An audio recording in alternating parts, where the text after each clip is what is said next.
उपोषणाचं कारण असं आहे की महापालिका जेव्हा स्थापन झाली सुरुवातीला काही वर्ष अधिकाऱ्यांवरती कारवाई झाली, नंतर अधिकाऱ्यांवरती कारवाई बेशिस्तपणे कारवाई होत नाही. नागरिकाचा प्रॉब्लेम काय तो, नागरिकांनी समजा तक्रार दाखल केली आयुक्तांकडे, आयुक्त काय करतात, ज्यांनी गुन्हा केलाय त्या व्यक्तीकडे किंवा त्या अधिकाऱ्याने तक्रार पाठवली जाते. आयुक्तांना पाहिजे अशी विनंती होती, डीपीएमसी ऍक्ट 481 या तहत मी अधिकारी नेमायला पाहिजे.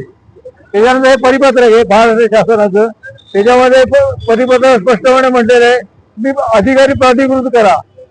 आणि घटनेमध्ये अशी तरतूद आहे, जर तुम्ही अधिकारी प्राधिकृत केला नसेल तर त्या कारवाईला कोणतीही किंमत ते राहता कामा नये. मग हा अधिकारी नेमणं जरुरी आहे.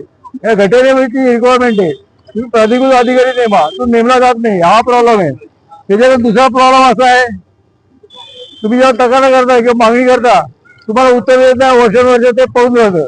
त्याच्यानंतर दुसरा कायदा बनवलेला सरकारने 12 आठवड्याच्या आत तुम्हाला उत्तर द्यायला पाहिजे.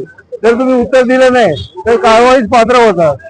जी काय तक्रार असेल